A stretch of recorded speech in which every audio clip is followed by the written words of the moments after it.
Hello and welcome. Today, we examine the most analytically uncomfortable name in the Epstein files, Bill Gates. Not because of what is alleged, but because of what is documented. Gates did not merely cross paths with Epstein at a party in the 1990s. He met with him multiple times after Epstein's conviction in 2008.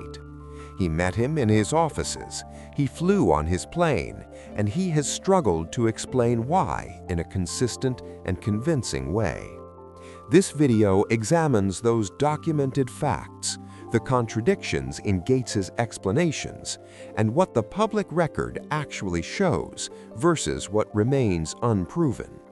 We will distinguish carefully between fact and inference throughout.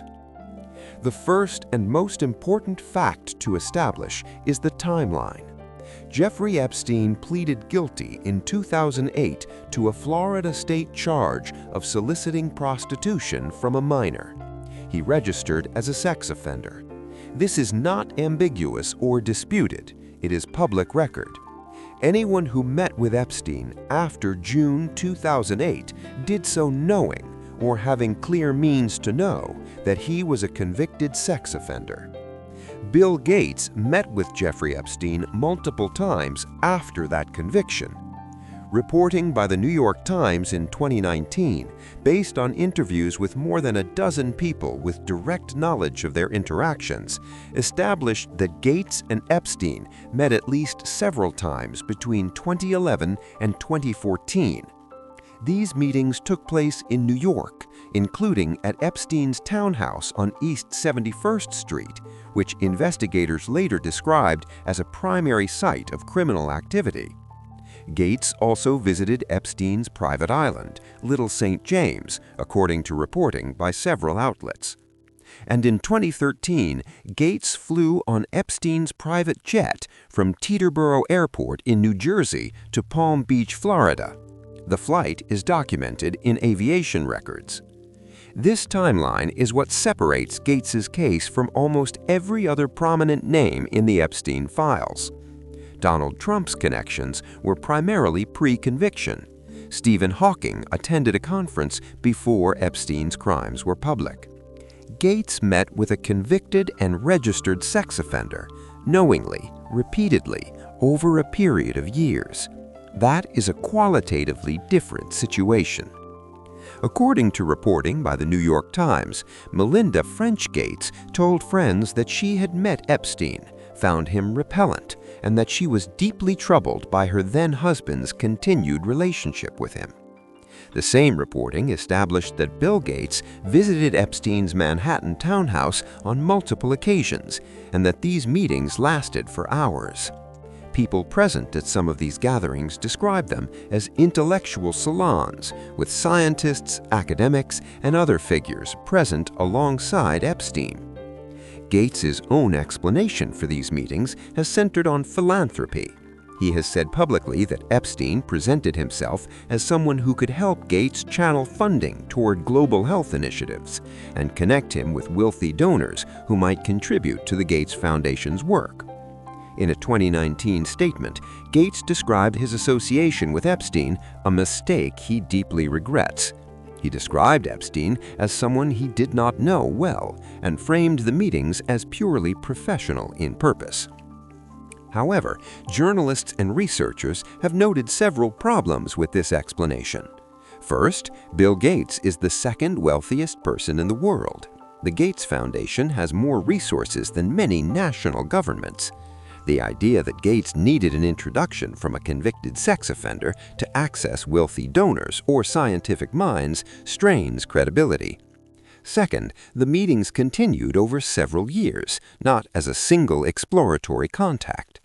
Third, sources familiar with the meetings have described them as social in character, not merely transactional.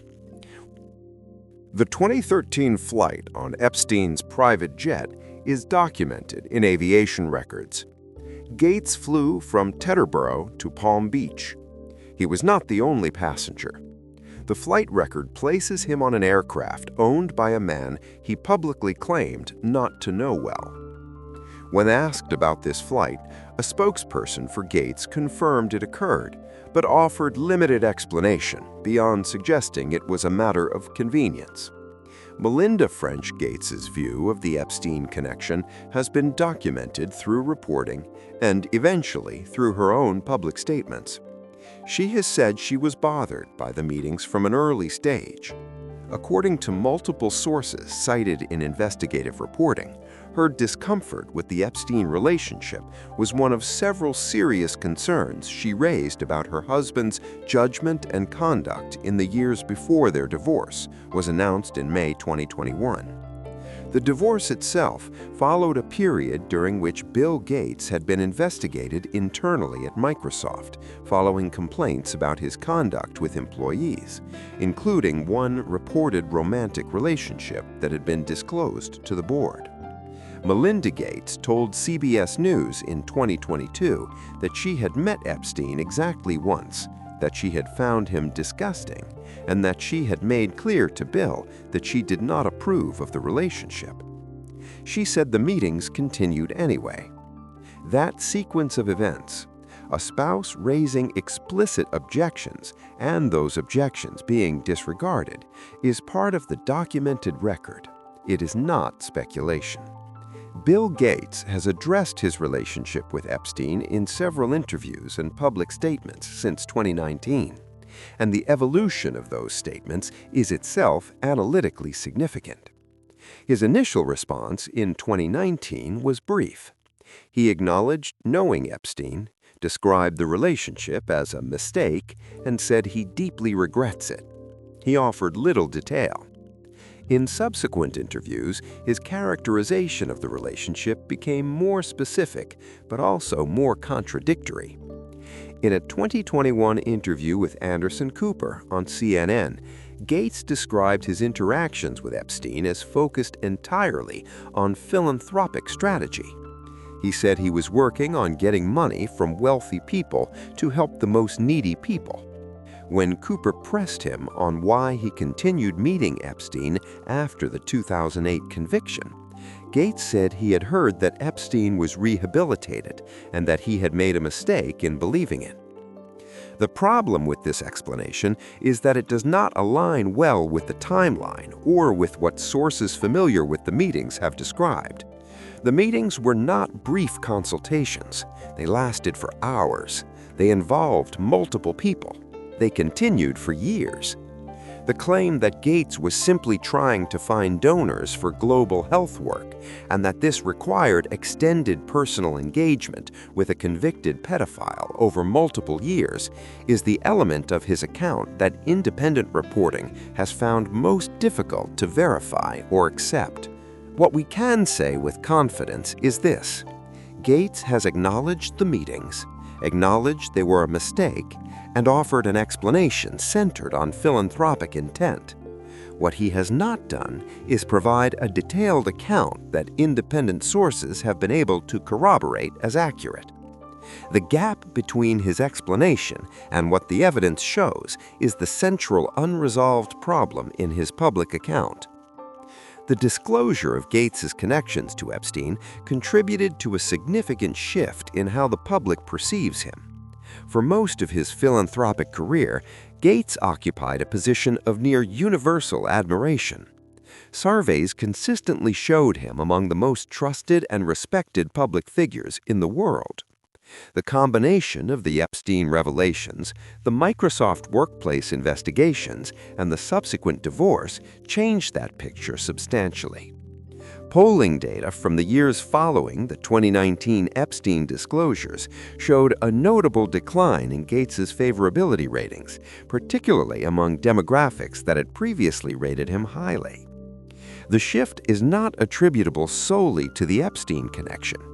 It coincided with other controversies, including criticism of his views on COVID-19 vaccine distribution and patent protection.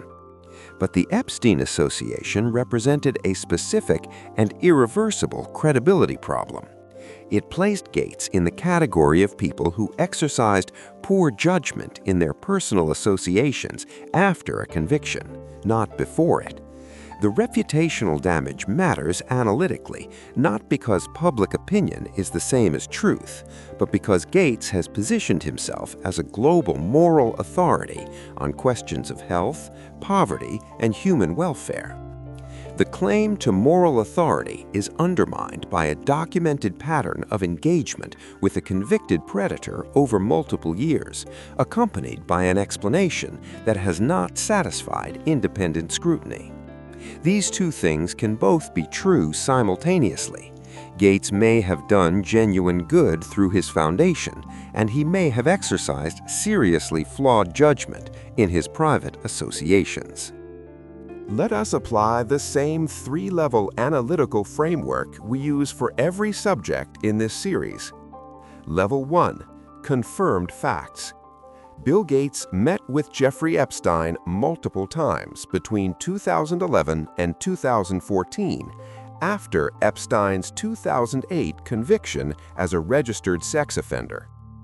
These meetings took place at Epstein's Manhattan townhouse and possibly at other Epstein properties. Gates flew on Epstein's private jet in 2013.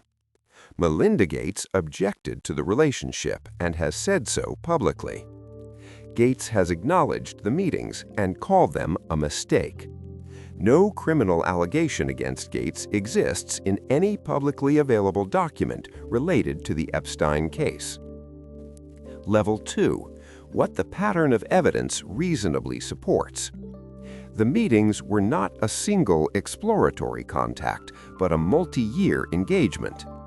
Gates's philanthropic explanation that he needed Epstein's help to connect with donors does not align convincingly with his actual resources and stature. The most reasonable inference from the available evidence is that Gates found Epstein's company intellectually stimulating or socially interesting in a way that caused him to overlook or rationalize the conviction. Whether that rationalization involved any direct knowledge of ongoing criminal activity is not established by the evidence. Level 3. What remains unknown. What was specifically discussed in those multi-hour meetings?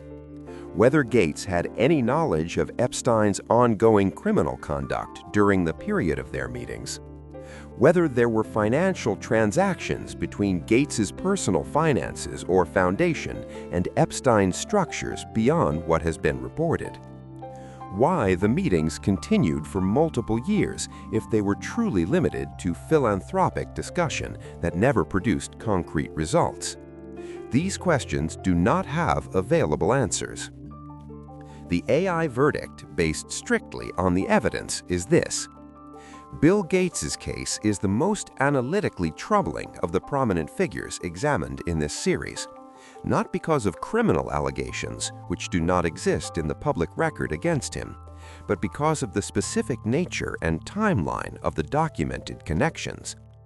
He met repeatedly with a convicted sex offender over multiple years, despite objections from his spouse, and has offered an explanation that independent reporting has not been able to corroborate. The gap between his public self-presentation as a global moral authority and his documented private associations is substantial and has not been adequately resolved by anything Gates has said publicly. This is not a verdict of guilt. It is an acknowledgement that the available evidence creates serious and unresolved questions of judgment, transparency, and credibility. Those questions deserve answers that have not yet been provided. Thank you for watching.